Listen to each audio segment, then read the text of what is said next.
I still like to grade, and we've said it time and time again on this show and even before this show ever existed, that I like to balance the future profile and the current profile and try and find kind of the happy medium.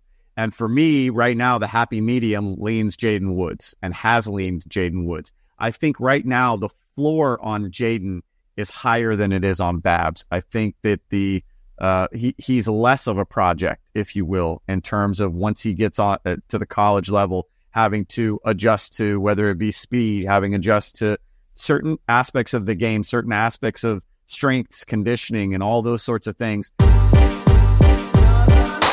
Thanks for listening to KC Sports Network, proudly presented by Emprise Bank. If you're thinking about starting a business or know someone who is, check out Emprise Bank's SBA loans. It's always good to know your options, and they can be your partner in possible. Hello, and welcome to the Verbal Commitment Podcast here on the Kansas City Sports Network, brought to you by Home Field Apparel. I'm Kevin Flaherty, and I'm here, as always, with Ryan Wallace from GoPowerCat.com and 24/7 Sports to talk about the world of local recruiting, from Kansas and Kansas City prospects to the college classes at Kansas, Kansas State, and Missouri. This week, we're bringing you an interview with the top-ranked player in Kansas, five-star offensive tackle Andrew Babalola of Blue Valley Northwest. As always, if you like what you're hearing, subscribe, hit that like button, or leave us a five-star review wherever you get your podcasts, like Apple or Spotify. All of those things help to grow the show and get us in front of more people like you. And how would you like to earn an extra $500? Go to BlueWirePods.com/survey and complete the Blue Wire audience survey about you and your podcast listening habits for a chance to win a $500 gift card. Not only can you win that money, your answers will help us create a better viewing and listening experience, therefore improving the show in the process. That's BlueWirePods.com/survey, which should be linked below, where all you have to do is answer some simple questions for a chance to win $500. On Friday, Ryan, we had another great game. Went about 10 minutes from each of our houses to go see Blue Valley Northwest take on St. James Academy over at St. Thomas Aquinas. And our luck of seeing great games so far this year absolutely continued. Blue Valley Northwest kicks a field goal with 2 seconds left to win 27-24. Yeah, I don't know. I mean, we're going to put the pressure on this next week's game, which we'll highlight here in a little bit, but we have had insane luck of just really, really, really good football games. This was an interesting game because obviously we came in wanting to see a number of different players from Blue Valley Northwest, and I think, individually the Huskies delivered, but, as a team, I was really taken in a positive way by St. James. I just thought the Thunder in those interesting colored pants that I was not ready for, Kevin. I was just really impressed with them. And I think, we've got yet another factor at 5A on the Kansas side this year. That seems to be the classification as we start kind of looking ahead and previewing state playoffs that could be a lot of fun. And I think St. James will be very competitive when it comes down to that time. Coach Radke does a great job there. And we had a chance to see, like you said, multiple players with Power 4 offers suiting up for Coach Ryder over at Blue Valley Northwest. But first, let's get into our unsung star of the week, St. James quarterback Tyson Beore. Ryan, what did you see from the senior signal caller? I was just really impressed with his overall feel of that offense. And you can see from the highlights, I mean, he just has the connection he has with these receivers, the timing. Either they did a heck of a lot of training together in the off season, or because I say that because he came from Spring Hill, and so this is his first year at St. James, and so for him to have the natural kind of connection that he has with this pair of two standout receivers, the seniors there, and you see Neeson on a couple of these deep balls that was just sensational. I was really impressed with him, and as you saw from that second highlight clip there, Kevin, I thought the speed from Beore kind of caught me by surprise. We knew he was a pocket passer. We knew he was fairly accurate, but I think his mobility and the way that you saw in several of those clips of him being able to improvise and take off on the run. There were a couple clips I didn't even pull of him just taking off on design reads that really caught my eye. He's a player that I know collegiately is getting some interest from kind of like the Central Missouri MIAA type levels. And that's probably where he's best suited for. But again, just in terms of that offense, he has unlocked so much for St. James, giving them a guy that can really threaten, again, with his legs and with his arm and the connection he has with those receivers. He spreads it around. He doesn't lock in on one guy. And so if you're an opposing defense that has St. James still to come on your schedule in the EKL or down the road in the 5A playoffs, this is a kid that you've got to pressure. You've got to make him uncomfortable, which is tough to do. And you've also got to take away just about every one of his receivers because he makes sure to get everybody involved. I love your point about the speed, though. You know, I talked to somebody else who was at the game, and they said they didn't know he had that extra gear that he hit when he split the safeties on that touchdown run. That was something I thought, too. I mean, I think we knew that he was going to throw the ball pretty well, you know, and that he was going to distribute it. I didn't know he was that level of athlete, and something certainly to bear watching. He's not an athlete playing quarterback. He's a quarterback who's a really good athlete, and I think that athleticism will continue to serve him down the line. The blue chip prospect on the field, the guy that, you know, you have circled with like 5 exclamation points next to, was Blue Valley Northwest's Andrew Babalola. He's the number 15 overall prospect in the country, the number 1 player in the state of Kansas, the number 3 offensive tackle in the country, all of those according to 24/7 Sports. Ryan, we've seen this kid probably more than anybody else at this point.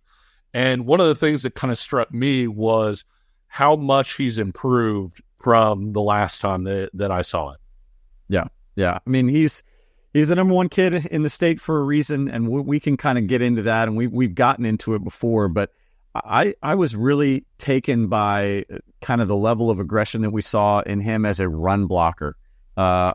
The stuff that we were able to see from him. And again, this is kind of a tough matchup for him too, because St. James, when he gets to the collegiate level, you know, being able to bend isn't going to be a problem for him. But there were times in this game when it was, especially in pass pro, but he's not going to be going against guys that are 6'1" or 6'2", 190, 205 pounds. You know, he's going to be going against guys that are 6'4", 260 or whatever. So some of that in this game, I don't think is going to be a problem moving forward. But as you saw in every one of those highlights, his ability to move his feet, I mean, mobility has always been a strong suit for him coming from the basketball background that he has. But his ability to move the feet and to use his length to his advantage, but now start to develop more of that strength, which we saw in a couple of those clips, start to see that level of aggression come out. The game is starting to slow down for him, and that is kind of what we've been waiting on, Kevin. It's finally taking shape. You know, as you look at the 24/7 profile on him, is he the country's 15th best player and a top 3 offensive tackle? I've said it before, and I'll say it again. I don't think he is. But that's not to say that he doesn't have the 5-star potential moving forward, which I think everybody is grading him on a future scale. And obviously there's so much that he is already, you see the progression he's already made. We would be foolish to think that he can't continue on the fast track that he has right now and eventually get there.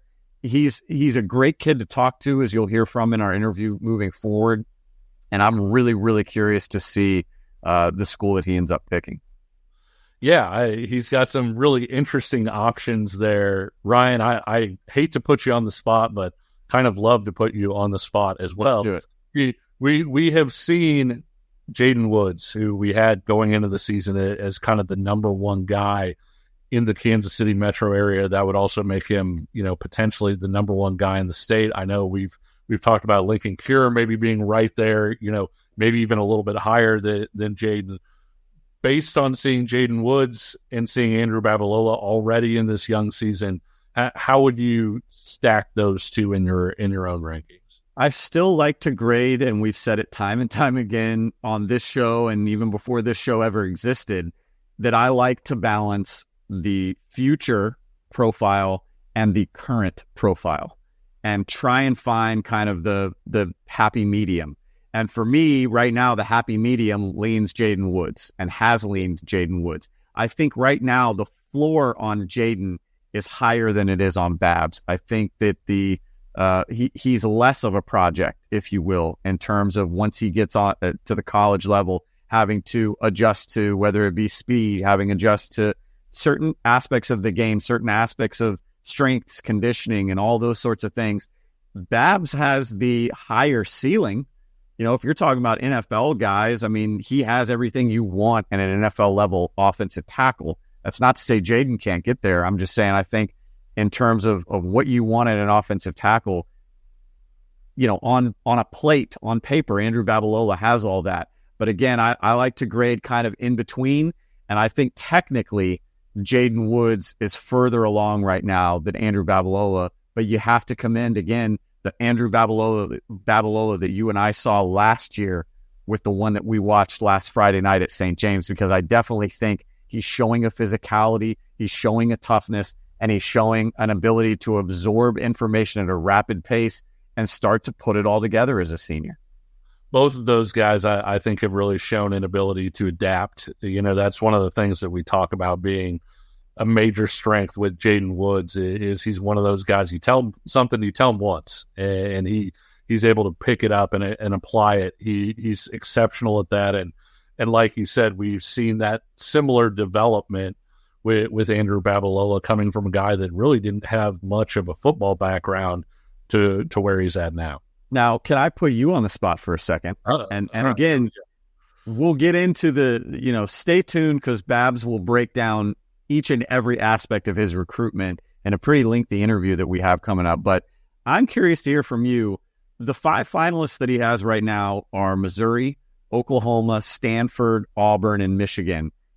Is there one, again, that you feel like might be the best suited for Andrew Babalola? If you had him in a room and he asked Kevin Flaherty, where do you feel like is the best choice for me? What advice would you give him?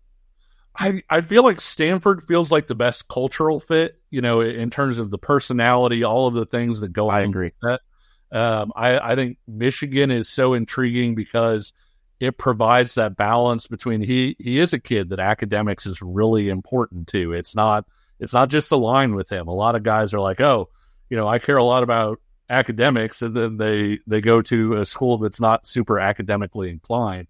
I think academics are important to him, and I think Michigan does offer a nice sort of balance of, hey, you're getting elite level football along with the academic pedigree. But I still feel like Stanford, just kind of with the type of kid he is and everything else, it feels like Stanford would be my choice if I were his parent or whatever. And right. If he asked me for advice and said, hey, what do you think? I think Stanford is a school that makes a lot of sense to me. How about you? I was going to say Stanford for the same reason that you said. He just seems to fit, I think, the academic profile of Stanford, obviously, but also just his demeanor. I mean, he's a very intellectual, kind of soft-spoken, humble kid. And again, that's not a knock on the type of kids that Michigan and Auburn and Oklahoma and those types recruit.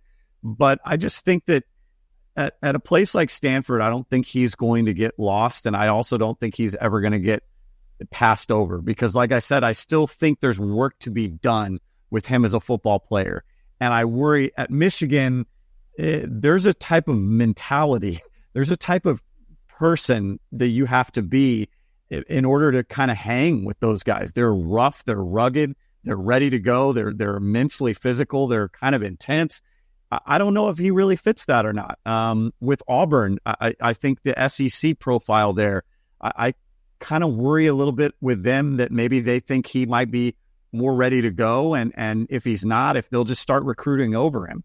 I think at Oklahoma, there could be that case as well. But at least you have Brent Venables and Bill Beedenbow that have proven that they have kind of a track record of being able to certainly Brent Venables from his days at Kansas State, knowing that nobody's really a finished product. So I will say that there's that for Oklahoma.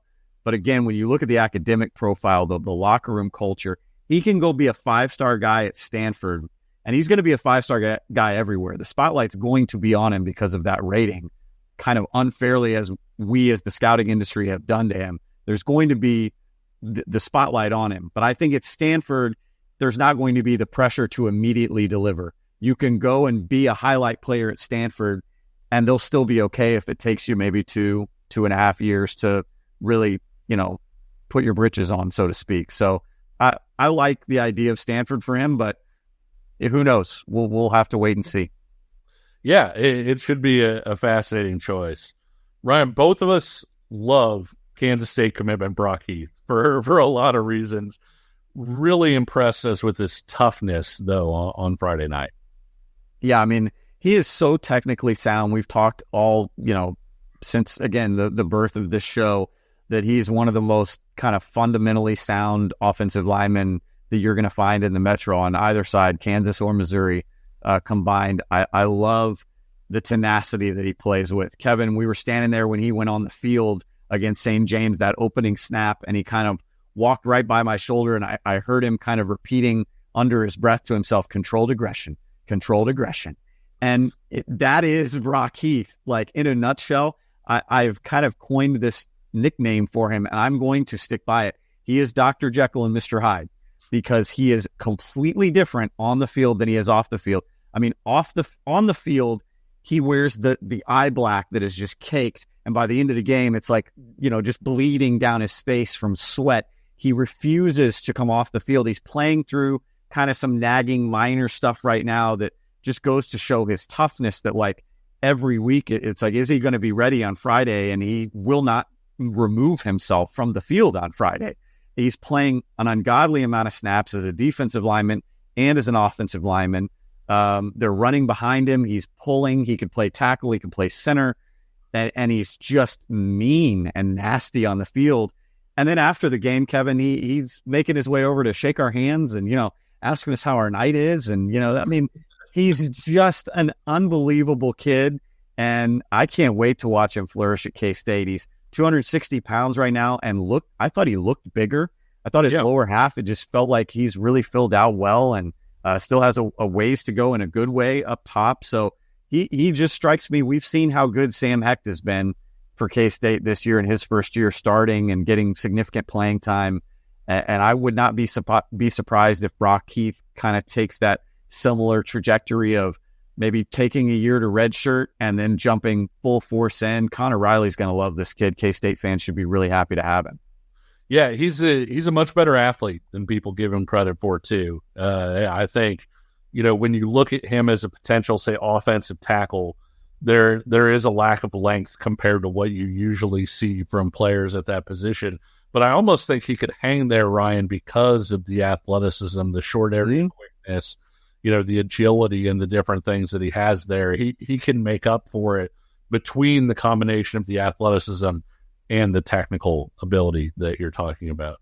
Blue Valley Northwest may have the best group of wide receivers in the state. And as you said after the game, when you look at Barron Marshall, who's just a freshman, but only a couple games under his belt at high school football, already has an Auburn offer.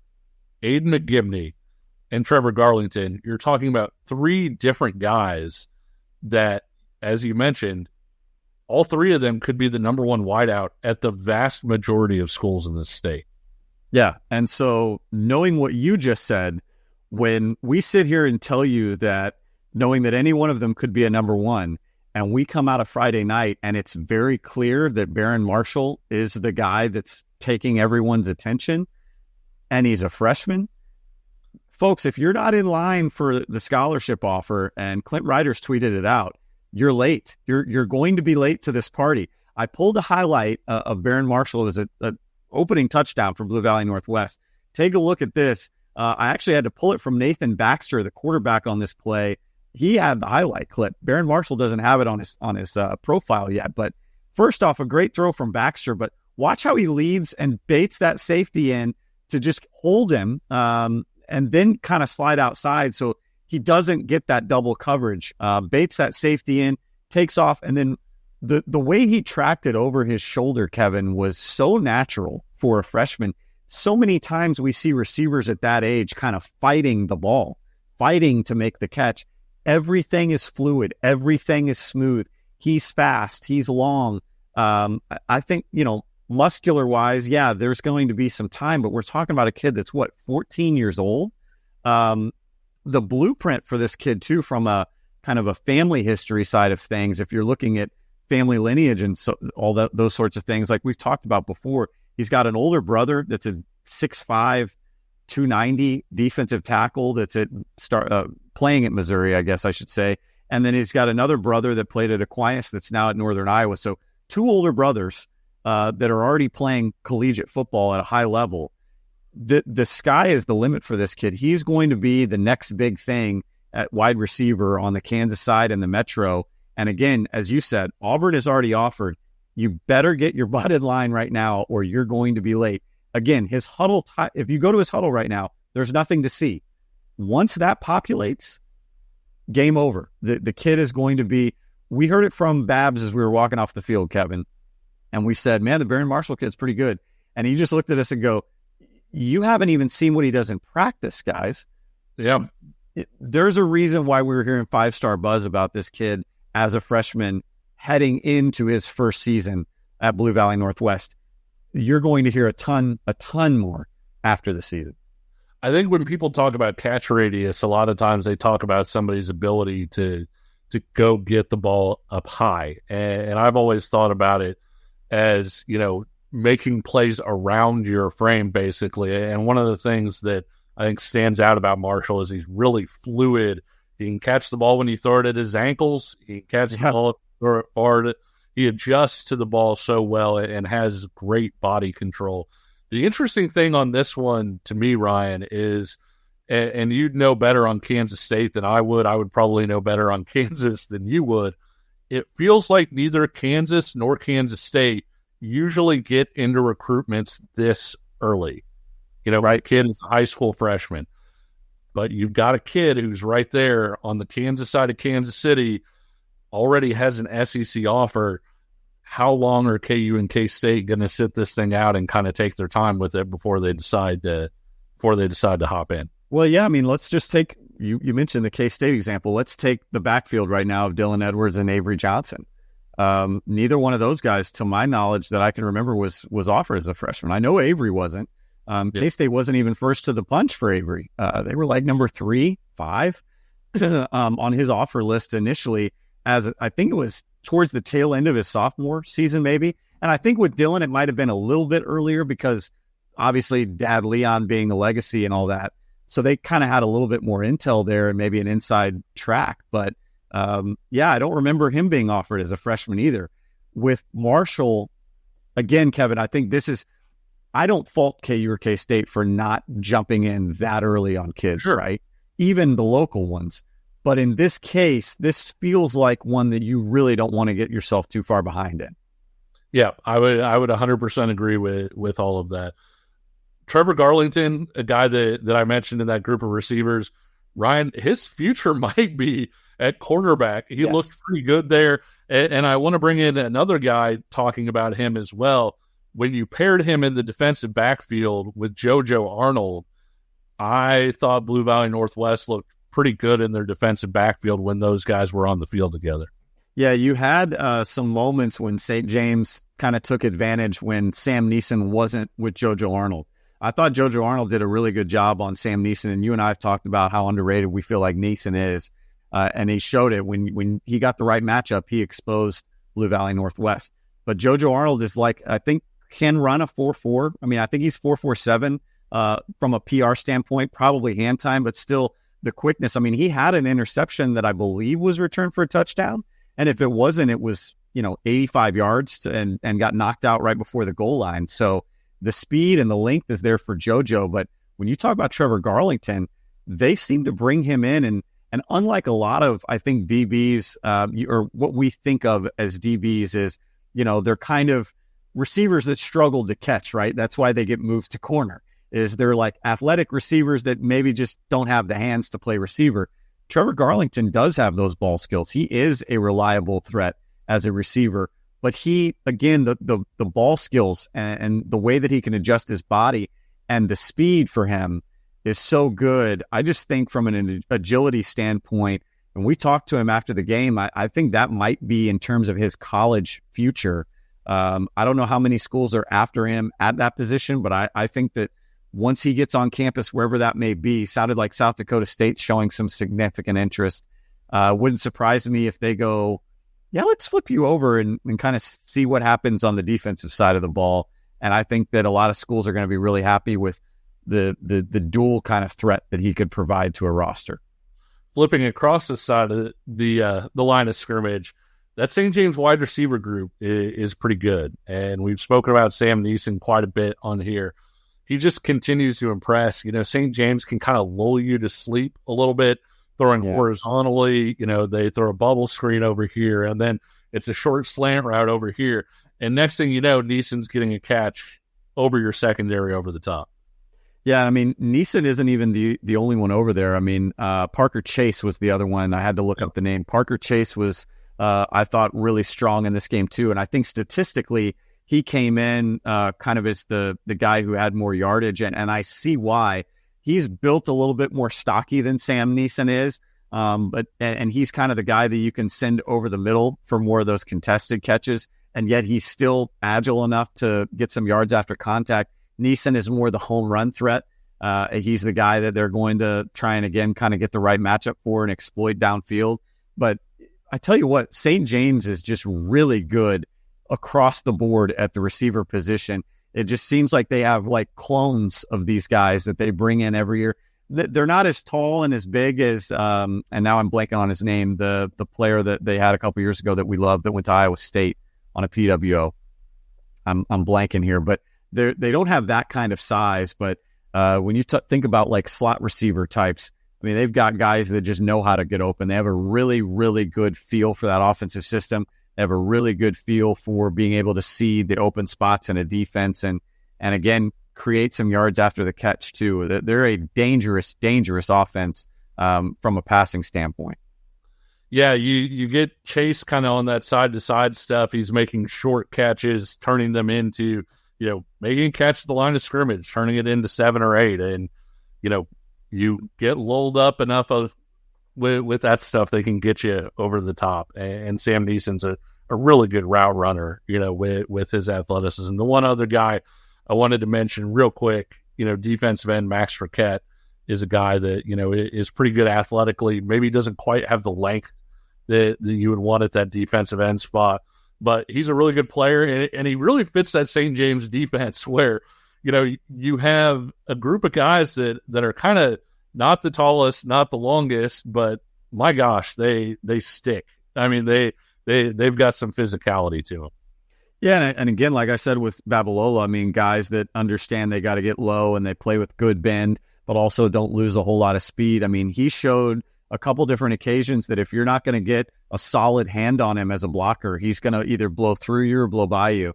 And again, kind of reminded me of Kyle Ball a little bit, former K-Stater that went to Shawnee Mission East, in terms of, not having the quote, the ideal stature, but a guy that has pretty good speed and just a guy that's going to be a sure-handed tackler in the run game, but offer a little bit of pressure against the pass too. So, they don't maybe have the kind of, again, home run threat on defense like they have on offense, but they've got a lot of tough players that are going to keep an offense honest. And, Max is one of those guys up front.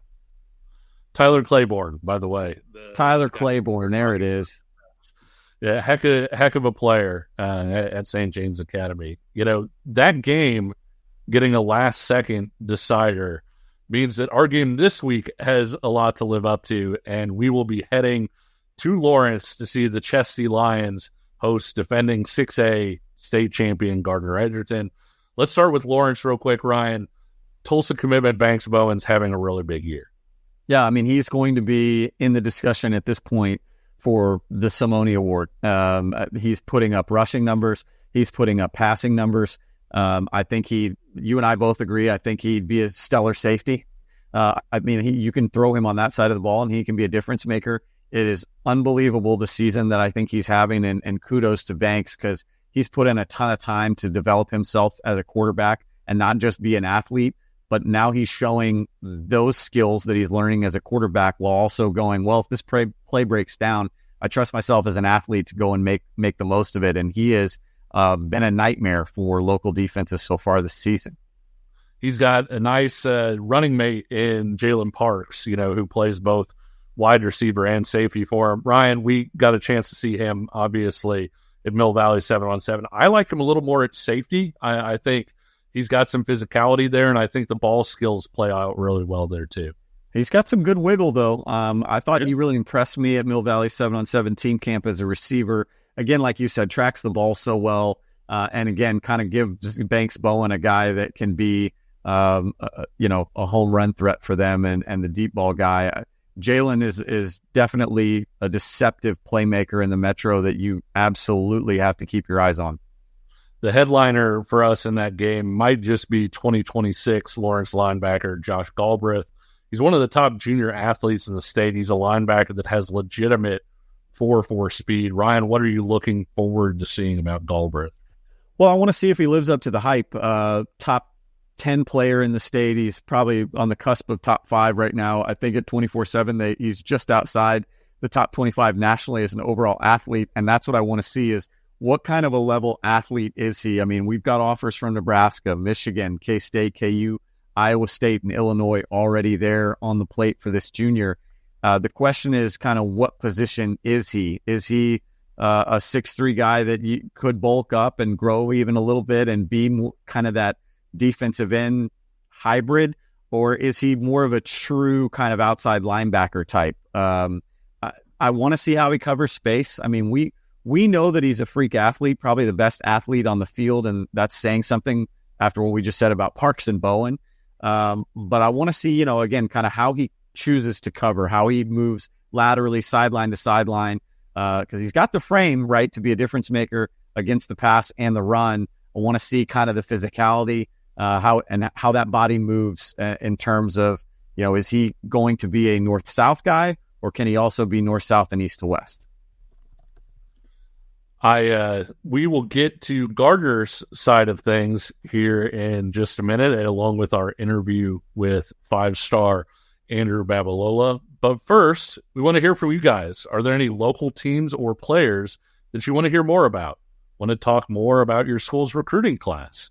Is there something or someone you would like to see on our show? One of the best things about recruiting in high school football is the discussion and community that it can bring. And if you have any questions or comments, just text us over at the KCSN Mint Mobile Hotline. We'll read your comments. We may just talk about them on the show, so shoot us a message over at 913-407-6524, and let's talk more about it. We also want to tell you about our friends over at Home Field Apparel. We're a third of the way through college football season, and Home Field can get you outfitted with their new heavyweight T-shirts or coaches jackets, perfect for layering this fall. Even if that isn't your look, Home Field has you covered with all kinds of gear for all kinds of weather, from lighter T-shirts to long sleeves to outerwear, with more than 40-plus items for KU, K-State, and Missouri fans apiece to choose from. Head over to homefieldapparel.com and use the promo code linked below in the description. You can get 15% off your first order, and we will be right back. Looking for tickets for your next event? Tickets for Less is your number one source. Save big on every purchase when you use promo code KCSN at ticketsforless.com. It can be such a pain to deal with big wireless providers, and what you see is almost never what you get. Just when you think you've had your right price, your bill will magically skyrocket with unexpected overages and hidden fees. So when Mint Mobile says you can get $15 a month when you purchase a 3-month plan, they mean it. So you can say bye-bye to your overpriced wireless plan's jaw-dropping monthly bills with Mint Mobile. Mint Mobile is here to rescue you with premium wireless plans starting at just $15 a month. And if you're worried about using your own phone and keeping your phone number and your contacts, you can do all of that when you switch with Mint Mobile. So ditch overpriced wireless with Mint Mobile's deal and get 3 months of premium wireless service for just $15 a month. To get this new customer offer and your new 3-month premium wireless plan for just $15 a month, go to mintmobile.com/KCSNVC. That's mintmobile.com/KCSNVC. Cut your wireless bill to $15 a month at mintmobile.com/KCSNVC.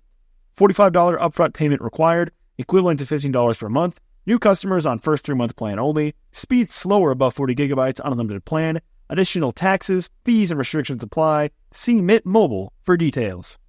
We are back with the Verbal Commitment podcast brought to you by Home Field Apparel. On the Gardner side, Ryan, we talked about Lawrence just before the break. We need to talk about the Trailblazers coming off a state title. They bring back their quarterback from that state title run in Braven Powell. What are you looking for from Powell? Where do you see improvement maybe from Powell from where we've seen him before? Probably as a passer. When you watch him on film, there's kind of some like Josh Freeman similarities in terms of like his motion and his mechanics. Braven is a baseball player, really good baseball player for Gardner-Edgerton. And I think some of that multi-sport background that he brings also as a basketball player has kind of kept him under the radar still. He got around to a couple camps this summer, but I still, he wants to try his hand at quarterback first. That's what he wants to try. I would love to see him as a linebacker. I'd love to see if he could move as a safety. But I say that, and yet he's been really, really good as a quarterback. I think his vision and the timing that he has in terms of where he's putting balls this year as a passer is where he's made the most growth. We know that he can take off and run, but what he's been able to do in terms of making that Gardner offense a little bit more balanced is what has impressed me the most watching him his first 3 weeks as a senior. Yeah, I think I also may like him a little bit more as an athlete because of the frame and the quickness. As a junior, I think he threw for about 1,300 yards, ran for between 800 and 900. So you kind of really notice the running ability a little bit more. I'm glad you brought up the passing ability because I think the arm is popping on tape this year, and he's making some throws where you say, hey, if he can be that guy consistently, maybe he can stick at quarterback. That's less because he's got, if you're just throwing up a highlight right now of, hey, here are the highlights of Braven Powell throws that he's making this year, they look pretty good. And so it's a question of, if you're going to play quarterback at this day and age, coaches really want you to be more ready. They don't want you to be raw. They want you to come out and show that you can complete a high percentage of passes. Because when you get to college, as we talked to Justin Hoover about on one of our earlier episodes, they don't necessarily have the time to teach you how to play quarterback from a mechanics and throwing standpoint and all those things. They're busy trying to teach you the offense. Here's where you go with the football. Here's how you read a defense. And so I think I'm interested to see whether he can put that all together consistently enough this season for somebody to say, you know what, we will take a swing on him at quarterback. Right. And then the other two guys that I'm excited to see against Lawrence are Sayer Padilla and Isaiah Williams.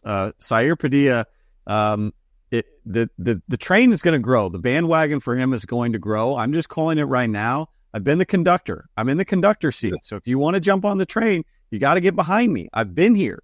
Last year, I watched him against Mill Valley in kind of a rotational role. He got some carries here and there. The size that he already was carrying as a sophomore then, or is he freshman then? I can't even remember. You notice it right away. He's a first guy off the bus type, right? And I don't know in terms of speed if there's the breakaway ability there or not. But I think just from a physical standpoint, there's so much to like about Sayer. And if you start to fine tune and tweak some of the running things and the mechanic things and the speed things to even get him down just a little bit quicker, a little bit more burst here and there, the vision, the cutting, the physicality, the aggression as a ball carrier, I love. So I'm really, really excited to see how he's grown from kind of the rotational back last year to more of the everyday starter. And then Isaiah Williams, Kevin, again, we talk about first off the bus, 6'6", 290, 295, defensive tackle, and he's got agility for his size too. He's not just I'm going to stand here and occupy 2 blocks. You're going to have to move with him because he can get down the line and get sideline to sideline in pursuit. So I really want to see, is he a guy that maybe the KUs and K-States of the world should be looking at a little bit more closely? Or is there something there that maybe is keeping some of those schools off or at bay right now? I'll be curious to see what he does against a guy, again, as elusive and as dual threat-like as Banks Bowen is. Yeah, I think it should be fascinating to watch. He's got some really interesting clips where, he'll swim a guy, and get past the offensive line where you say, oh, I didn't know he quite had that level of quickness there. And so I think what I'm interested to see with Williams in particular is, does he have enough juice to stick on the defensive line, or is he somebody's going to take like an offensive line flyer on and say, with that body, that frame, because he moves well enough to be an offensive lineman. There's no question of that to me. I think the question is going to be, and that's one of those things I think you see more in person than you see on tape, is whether he's going to have enough juice to do that.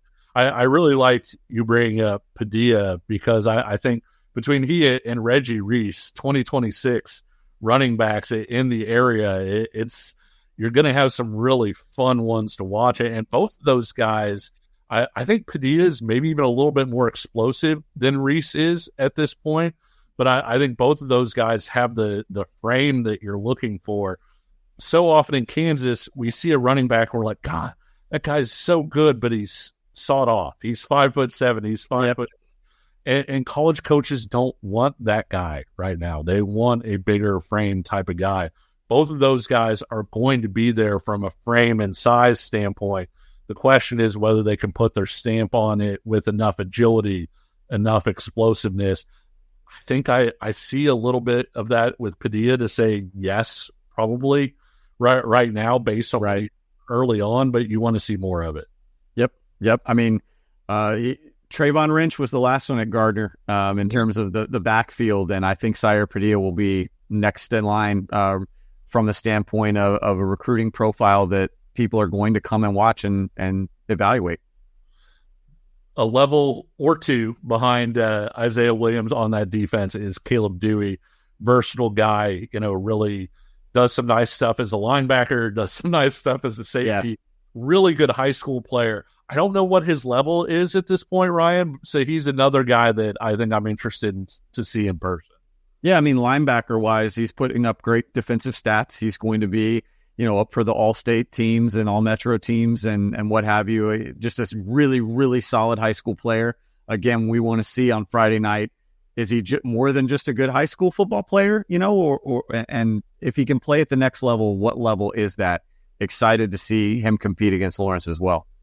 Absolutely. And we were excited on Friday to get a chance to see Andrew Babalola check in with the 5-star offensive tackle of Blue Valley Northwest. We talked with him about their last-second win over St. James Academy, discussed what's standing out about each of his 5 finalists, and even heard when he plans to make his decision. Check it out. So I guess first of all, how about that win? That thing came down to the last second. What were your thoughts? Yeah, it was a hard-fought victory. Like Coach Ryder said, we had to really scratch and claw, for that win. But overall, I'm proud of the guys for sticking through it. Last year we probably would have just, let the game wither away and start pointing fingers. But I'm really proud of the guys, and as well, I got to let my kicker Trace Rudd. He came up big time for us. He's going to do great things. So yeah, I'm just overall really happy to get this dub. What was the mood like in the huddle heading out there for that last drive? Yeah, man, it was just. This is it. This is our opportunity. You don't want to go to a T, you want to end it right here. Whether it's a touchdown or a field goal. And came down to a field goal. We knocked it in, so that's all I can ask for. I feel like we've seen you about 35 times over the last year, but for those who haven't, how have you improved over that time period? Because you were a guy who hadn't really played a lot of football, and now to where you're at. Yes, sir. No, I was really, really raw. Obviously, everybody knows my story. Coming from a basketball background. But overall, I have to give credit to my coaches. Coach Alderman, my O-line coach, work with me every single day. Obviously, Coach Ryder instilled the confidence in me that I can be something bigger than I thought I could. And as well, just working on O-line specific stuff. My guy Chris Gomez, speed stuff with my guy Kendrick Harper. So I definitely have come a long way, and I know I still got a lot to go. But I'm excited for what's ahead. Weight room too. It seems like you had a little bit more of a basketball body. When we first started seeing you. What are you at right now, and where do you kind of want to be? Yeah, right now I'm at 290, and heading into college I want to be right around 300. For most of the summer I was at 300, but some of it was a little bit of bad weight, and so cut down to 290. I feel great now. I feel real powerful, feel quick, and so I'm just trying to maintain this for the season, and then go into college. I know they'll be good from there. I think last time we talked to you, you had kind of a final 5 in terms of the schools you were looking at. Yes, sir. Is that still the same situation now? What is that like, and who are you kind of looking at? Yeah, so the same situation. My final 5 is Stanford, Michigan, Oklahoma, Auburn, and Mizzou. I've had many times where I said that I want to commit, you know what I mean, and I want to narrow things down. But overall, it's been a hard process, and right now I'm just taking it for what it is, you know what I mean. Still talking to all the schools, still taking my time. And overall, when that time comes, gonna announce my decision, and go up there once I do. And so I'm excited to just, keep on learning about the schools and ultimately making the best decision for me. Now, you've been to 4 of the 5, is that right? Have you been to Auburn? I've been to all 5, yeah. You've been to all 5 now? Yes, sir. Go through kind of each school, and we can ask them all separately. But Okay. What do you like about Auburn? Yeah, about Auburn, it's just the family feel. Yeah, I mean, it's the family feel. Coach Freeze, he's a great guy. You know what I mean? Coach Thornton, the O-line coach, he's a great guy. My guy Aaron Pitterton in recruiting, he texts me every day. And so it's just that family feel, you know what I mean? The commits are always on me, you know what I mean? They're so in love. And so it's just that family feel. My brother, he goes to school in Tuskegee, Alabama. Okay. Which is like 20 minutes from Auburn. So, I'll be close to him. So with Auburn, it's just that family feel. Stanford, what stands out about Stanford? Yeah, about Stanford, I mean, I don't think you really need to talk about the education. You know what I mean? It's world-class. It's in a league of its own. But really about Stanford, I love what Coach Taylor and the coaching staff are building there right now. You know what I mean? Coach Vianney and Coach Netter, the 2 line coaches, they've been on me heavy since, really December last year. And, I built a great relationship with them. You know what I mean? All their commits, their current players, they check on me all the time. And so with Stanford, it's a program that's on the rise. You know what I mean? Obviously, those academics, they're really elite. And how about Michigan? Yeah, with Michigan, I mean, it's an O-line factory. You know what I mean? With Michigan, man, my relationship with Coach Moore, with Coach Newsome, the O-line coach, it's been great. You know what I mean? My guy Sam Popper in recruiting, just everyone there makes me feel like a family. You know what I mean? I was born in Michigan. Bloomfield Township is around like 45 minutes from Ann Arbor. And so, I have those family ties to Michigan. And overall, it's just a great place and great people. How about Oklahoma? Yeah, Oklahoma, I mean, you talk about Coach Beatenbow, I mean, you can't really name guys in the business of producing offensive linemen that are better than him. You know what I mean? He knows how to take guys really from wherever they're at and make them into NFL players. You know what I mean? And as well with OU, the whole coaching staff, Coach Venables, everyone there, I mean, they make it feel like family. They have great programs up there like Soul Mission, you know what I mean, to really focus on that player development off the field. And then as well, it's an SEC school. Again, it was connected with Coach Beatenbow, you know what I mean, his O-line development. So, yeah. And then another SEC school, Missouri. How about Missouri? Yes, sir. Mizzou's a school close to home, you know what I mean, and they've been on me, really, really early. Out of those 5 schools, they were the only ones to offer me when I hadn't played a single varsity game, you know what I mean? So Coach Jones, Coach Drink, everyone there, they treat me like family. It's close to home. They're on the rise, Coach Drink's done a fantastic job with that program. And so, yeah, Mizzou, family feel, and the program's on the rise. It feels like you listed a lot of different factors for why you like each school. Yes, sir. What do you think is kind of the thing where if we look back a year from now and we say Andrew Babalola committed to school X because of blank, like what do you think is going to be sort of that top consideration? I think the top consideration is overall just going to be where I can see myself developing into not just the player but the person I want to be. You know what I mean? Developing into, going to a program that I trust is going to develop me into an NFL player, and as well, going to be develop me into a better man off the field. You know what I mean? The reason why I chose those schools, obviously, I believe that they can develop me into who I want to be as a player, but as well just because they're great people in general. You know what I mean? And I want to be surrounded by great people. So, yeah, so that's going to be the deciding factor. Academics has been a big part of this recruitment all along. I think early on when we talked to you, like before there were any stars, there was maybe some medical possible future. Yeah. Then the last time we spoke, maybe that had changed. Have you narrowed down at all maybe the field or the direction you're going in the classroom? Yeah, there's definitely a lot of different directions I could go. Obviously, like we talked about, the medical field that's something I'm interested in. Business as well, you know what I mean, and that's specifically, supply chain, information systems, a lot of stuff. So overall, I know really wherever I go, they're gonna, get me with the right people, then I'll pick a major from there, and I know that program will help me succeed in whatever I do. Some rumors going around that maybe your brother might end up taking some graduate classes at a potential school that you could choose. Any truth to that, or is it still kind of up in the air? It's still kind of up in the air. Abe, with him, he's all the time, and med school. I mean, he's only a junior at Skeety, so he doesn't really know what he wants to do. So, yeah, there's definitely a lot of different avenues he could take. So I'm not really sure about that. With visits, you've been to everywhere before on an official. Auburn, though, is a place you haven't seen a game day at. Yeah. Is there maybe a push more from them to come down this fall, more so than the others, just because you haven't seen a game? Yeah, definitely a push just to come down and see the environment, you know what I mean? Because I went there before my OV for a spring practices, actually, you know what I mean? And I liked it there, so they've been pushing me to go down for a game visit, but overall, I've told all the schools that I'm not going to take any more game day visits until I actually commit.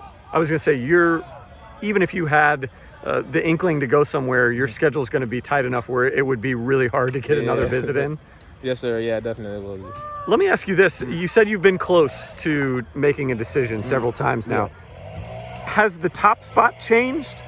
Have the top two changed? I mean, or is there kind of always been maybe one or two that are kind of neck and neck, but maybe they're flip-flopping? Or is it literally at one point or another 3, 4, all 5 kind of holding the top spot? Don't believe me on that, but honestly, it's been, it's recruiting, every single time you get off the phone with somebody or, you have a little conversation, you're in your head, you're like, oh yeah, I think I want to go there, or oh yeah, they could be leading, you know what I mean? But with all the 5 schools, it's been just flip-flopping, and I mean, I love all those 5 programs, you know what I mean? I know when it comes down to decision time, it's going to be really hard to tell them that, hey, I'm only going to one school. But really with all 5, it's been a consistent effort really since I took my first OV to this point now. You might have just asked the next question that I had, which was, is there any one school or coach, and this is not saying that they're your favorite, but a school or coach that you do feel like has put in some extra effort here as of late to really try and push you here down the home stretch? Yeah, it's every single school. I mean, Coach Drink from Mizzou, he came down to watch me play my first game. Coach Netter from Stanford came down to watch me play the second game. Coach Lucen in Michigan, I mean, they've been on me every single day. Auburn, on me every single day. OU, and trying to get me down on me every single day. And so it's really, like I said before, it's been a consistent effort from all the schools, and it's going to be really, really hard to make this decision. Okay, last but not least, I'm going to put you on the spot again.